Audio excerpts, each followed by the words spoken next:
Vous êtes-vous déjà posé ces questions un jour dans votre vie? La personne que vous voyez en face de vous, est-elle vraiment celle que vous pensez être?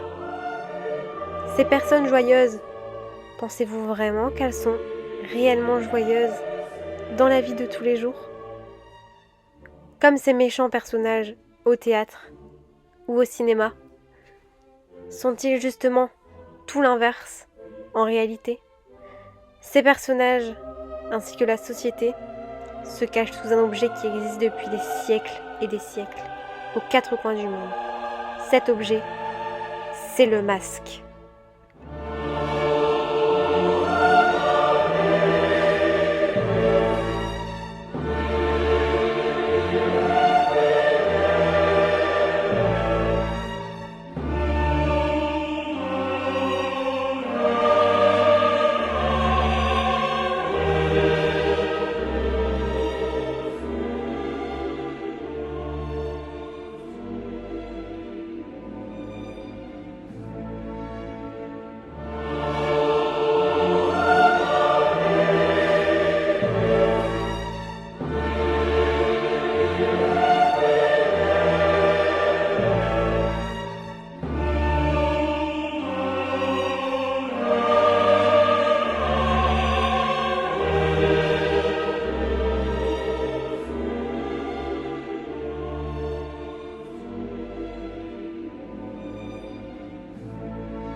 Hello! Alors aujourd'hui je vous retrouve avec le challenge numéro 1 des Nyx Face Awards 2020.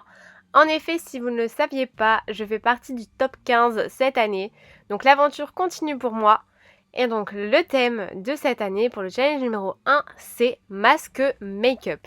Alors, j'avais pas envie de partir sur l'esprit Covid-19, même si c'est vraiment d'actualité en ce moment.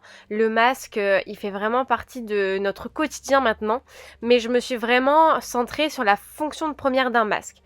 Parce qu'on peut voir le masque sous différentes formes. Et donc je me suis vraiment renseignée sur la fonction première d'un masque. Donc un masque, c'est de base destiné à dissimuler, représenter ou imiter un visage. Ça va assurer de nombreuses fonctions, comme je le disais. C'est variable en fait selon les lieux et les époques. Ça peut être tout simplement pour un divertissement.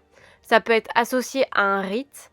On peut retrouver un masque sous forme d'œuvre d'art également, ou en produit normalisé. Le masque, il est sur tous les continents. Voilà, donc selon les lieux et les époques, comme je disais auparavant, vous allez pouvoir retrouver les masques africains, les masques japonais, masques chinois, les masques vénitiens et plusieurs masques tout autour de notre continent. Voilà. Le masque il peut être également associé à des festivités qui sont mondialement connues comme Halloween par exemple ou Mardi Gras. Ils ont une fonction par exemple comme le chamanisme dans certains pays ou reliques funéraires. Ça peut être aussi représenté par des animaux tels que le chat dans certains pays. Il faut savoir que le masque il a plusieurs fonctions, il peut être vu sous différentes formes. Donc le masque bien évidemment en ce moment dans notre quotidien il est vu comme un moyen de protection contre le virus. Il peut être vu aussi en tant que en rite. Et pour le carnaval, bien évidemment, le cinéma également. Je pense notamment à la Casa des Papel, où on peut retrouver un masque de Dali, Vendredi 13, ou plein d'autres films très connus où nous avons des personnages qui portent des masques. Et on retrouve bien évidemment le masque au théâtre. Cela fait très très longtemps que le masque est présent au théâtre. Ça date en fait de la Grèce antique, parce qu'en fait à l'époque le théâtre il a une dimension sacrée. Donc bien évidemment avant tout ce qui était Grèce antique, il y avait vraiment beaucoup de théâtre qui était joué là-bas. Et l'homme en fait ne pouvait pas se montrer sur scène avec son vrai visage. c'était en fait une offense pour les dieux à qui il s'adressait autant qu'aux spectateurs. Donc le masque il est aussi là pour grossir le visage et par exemple en fait avec les projecteurs en fait actuellement et le fait qu'il faut voir en fait les personnages de loin, ben bien évidemment c'est beaucoup plus pratique en fait d'avoir quelque chose de grossi au niveau du visage, donc accentuer les traits bien évidemment. Donc là moi notamment j'accentue les traits de tristesse puisque je fais un personnage triste en fait, une inspiration d'un Pierrot triste. Et en fait voilà, le masque c'était une manière en fait d'exprimer, avoir un côté vraiment expressif que donnaient les acteurs pour rendre au mieux la physionomie de leur rôle.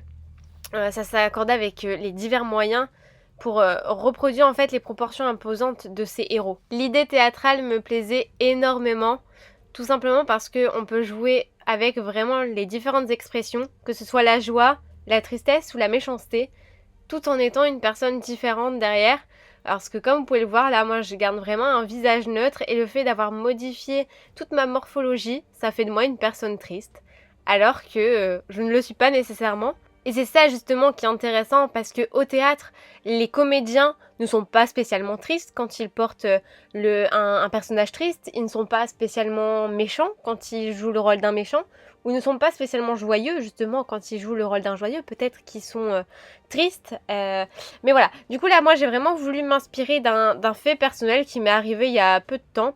Voilà, une personne qui vient se plaindre auprès de vos proches, en se faisant passer pour une victime, la personne la plus malheureuse au monde, d'où le fait que j'ai fait un bureau triste. Et quand on vient en fait découvrir les rideaux, d'où mes épaulettes qui sont en forme en fait de rideaux de théâtre, on vient découvrir les backstage, on vient en fait enlever son masque et on vient découvrir justement donc le maquillage sur mon corps, que effectivement cette personne était mal intentionnée et était en fait démoniaque. Voilà. J'ai voulu vraiment m'inspirer de faits réels pour donner sens à mon maquillage et montrer que, effectivement, oui, on peut avoir des masques, donc que ce soit au cinéma, au théâtre, dans des cultures, mais également au niveau de la société. Beaucoup de personnes portent le masque, encore plus en ce moment, mais on va dire que c'est plus un masque physique. Il y a beaucoup de personnes qui portent également un masque mental. Voilà, psychique.